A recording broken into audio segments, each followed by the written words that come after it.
Civilization is one of those rare series where almost everyone agrees that it's brilliant, right up until you ask which game is actually best, and then everyone will fall out about it. Some players like myself and Luke swear by Civilization 2, Civilization 4 is treated as practically sacred, Civilization V rebuilt warfare in the game, Civ 6 turns city planning into some sort of geometry exam, and Civ 7 has already caused enough arguments to qualify as its own diplomatic crisis.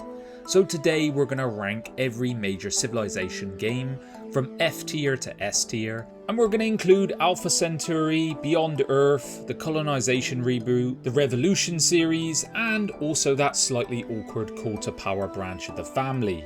And we're not just going to go on historical importance, we're going to look at what each game changed, how strong the complete experience became, and whether it is worth playing today. Welcome to LT Gaming, my name is Tom. If you enjoy gaming coverage like this, give the video a like and consider subscribing. Right, one settler, one warrior, and an enormous tier list waiting for us to dive into. We begin in 1991 with the game that started the whole thing, Sid Meier's Civilization. And even now, the core idea is instantly recognisable. You settle cities, research tech, expand across the map, maybe build a few wonders, go to war, and several hours later you realise the whole evening is gone. And what's remarkable is how Civilization's identity was already present here. Multiple victory conditions, government choices, exploration diplomacy, and just that constant tension between expanding quickly or developing what you have. Historically, this is probably one of the most important strategy games ever made, but importance and modern playability aren't quite the same thing. The interface is clunky, information is limited, and nearly every system was refined by the sequels. Now, to be perfectly honest, the original was a bit early in mine and Luke's gaming career for it to be a formative title, but we understand this game deserves enormous respect, but I can't put it in S tier purely for being the first one. For me, this is a B tier game. Foundational, hugely influential, and still fascinating, but no longer the best way to experience the formula it created. If the original Civilization created the formula, Civilization 2 is the game that made Luke and I completely obsessed with it. This is one of the foundational games for us growing up, the sort that you didn't just play for an evening, but you lived in for weeks at a time, building up your empire, bragging to your brother that you're better at the game than them, and of course learning that important lesson that one more turn is never actually just one more turn. And looking back, it's easy to see why this one worked so well. The move to an isometric map made everything clearer, the interface was very readable and understandable, and the scenario tools and expansions opened the door to enormous amounts of replayability. It is simpler than modern games, of course. Diplomacy is a tad basic, warfare is blunt, and plenty of its systems were improved on later. But there's a purity to Civ 2 that still holds up.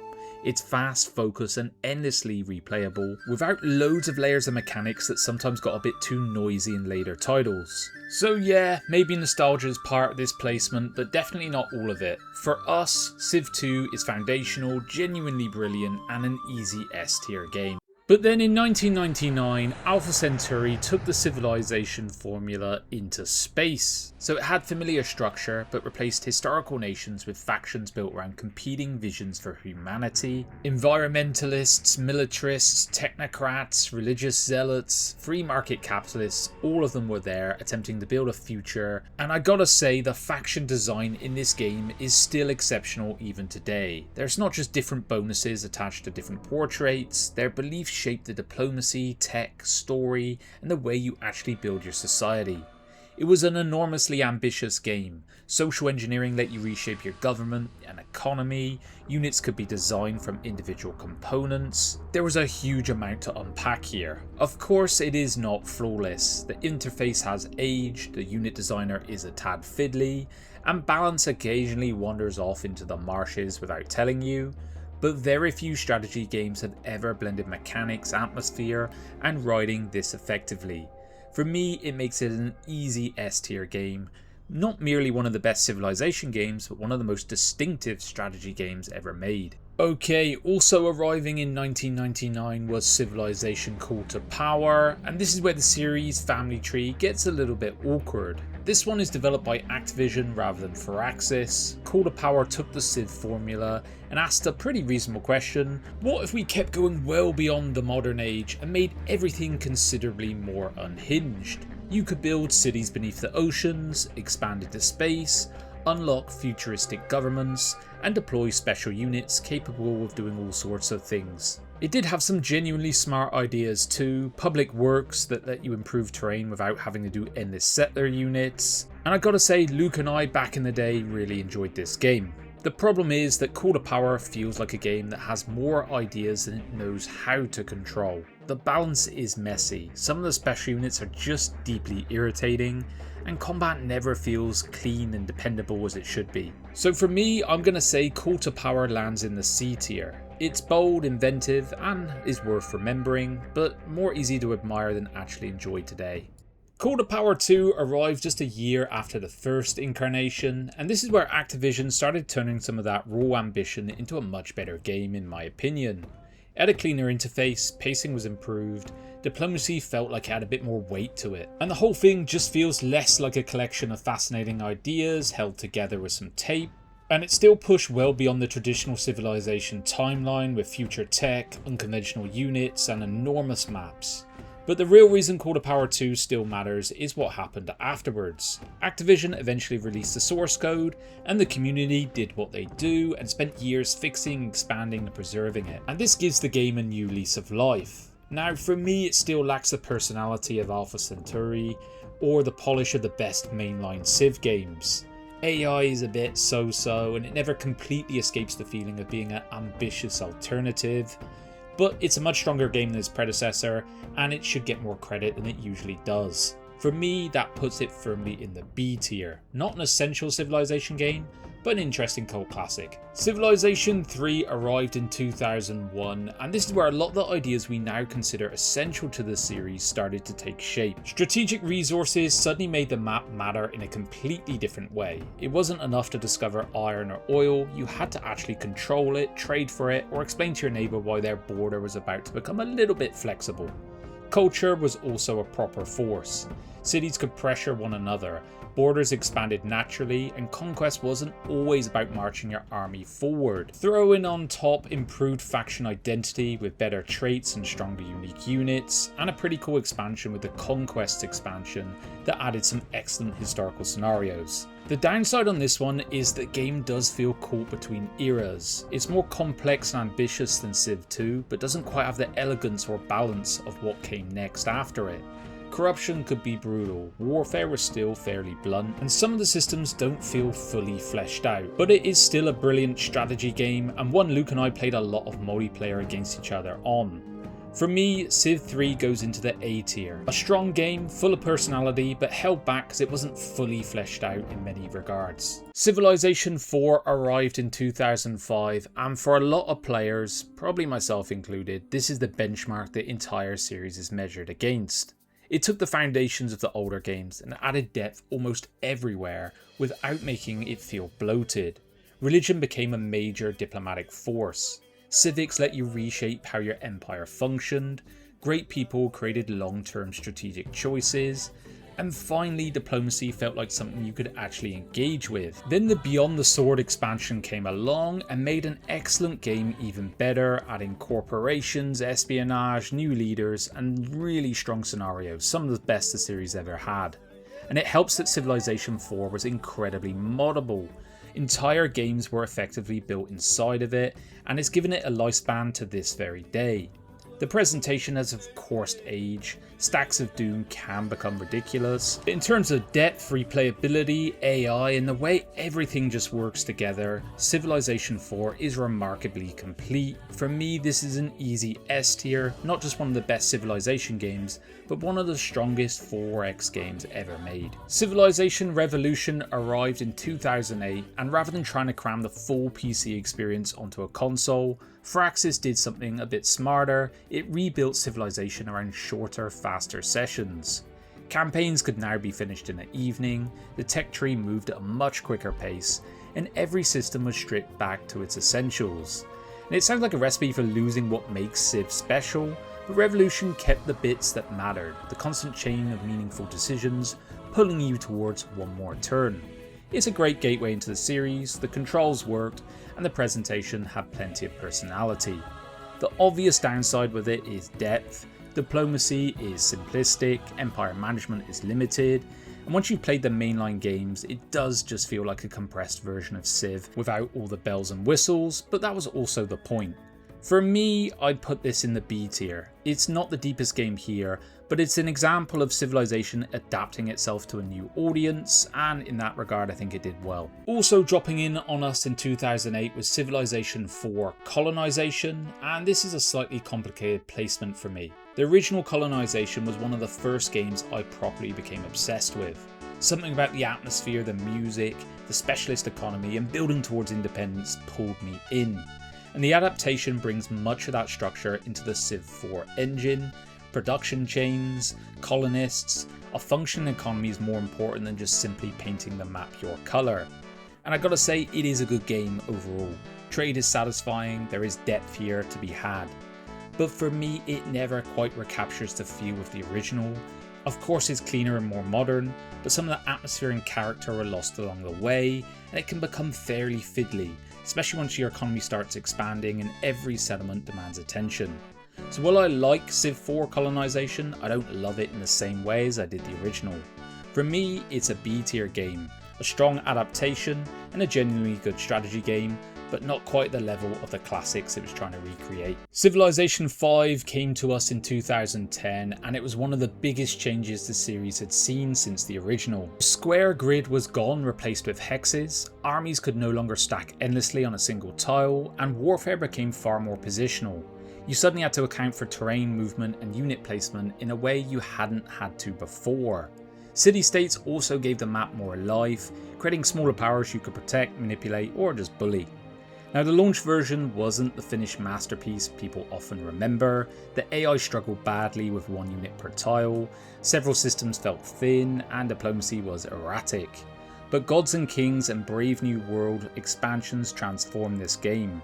Religion, espionage, trade routes, ideologies, and the World Congress gave the game a depth it had been missing. And this complete version of the game is one of the easiest Civ games to return to in my opinion. It has depth but rarely feels overloaded, and has excellent visual clarity. For me, Civ 5 goes into the S tier. It took a huge risk, rebuilt the battlefield, and after its expansions became one of the more elegant games in the series. Civilization Beyond Earth arrived in 2014 and had a fairly impossible task: become a spiritual successor to Alpha Centauri without technically being the same game.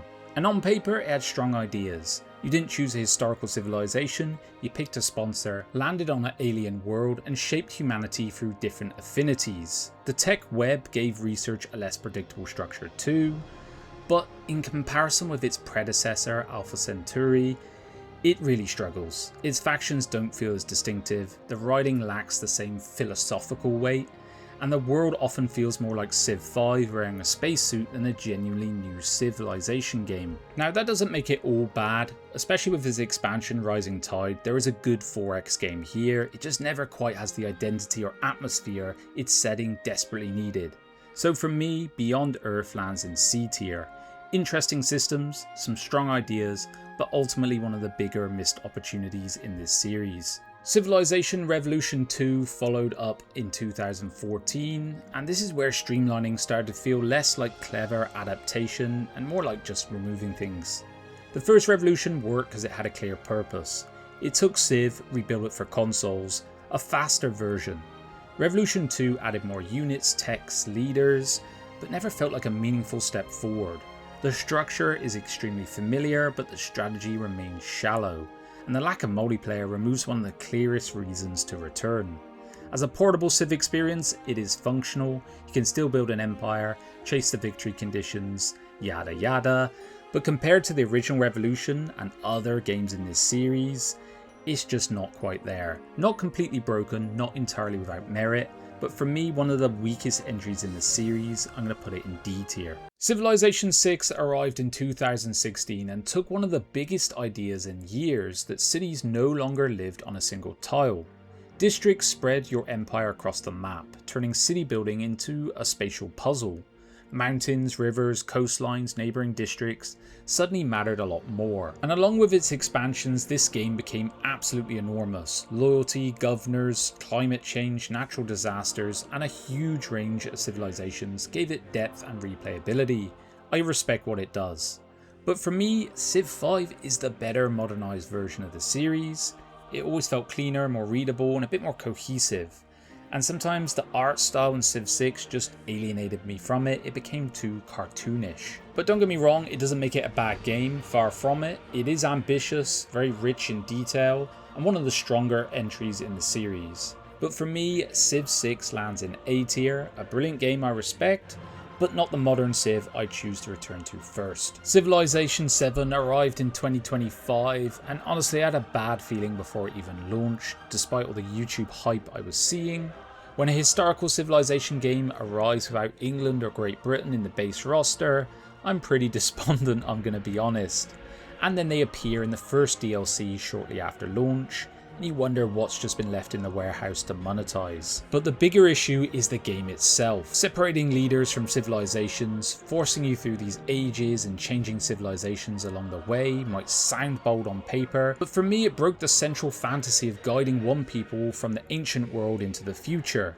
Launch interface felt unfinished, age transitions felt like resets, and the whole experience just lacked continuity, and all in all just didn't have the depth I expect from a Civilization game. I'm clearly not alone, the Steam reception still remains pretty mixed on this one. I've seen some of the latest updates have been relatively well received, so I might dive back in and revise my opinion here, but Civilization for me goes straight into F tier. This was a deeply disappointing reinvention and misunderstood entirely what we all love about the Civilization franchise. Get your heads out of your behinds and listen to what gamers want. So after more than 30 years of gaming history, this is where we rank every major Civilization game. At the bottom, Civ 7 sits alone in the F tier, not because it lacked ambition, but because it lost too much of the identity, continuity and completeness that made this series good in the first place. In D tier, we have Civ Revolution 2, functional but largely unnecessary in my opinion. C tier belongs to Call to Power and Beyond Earth, both packed with interesting ideas,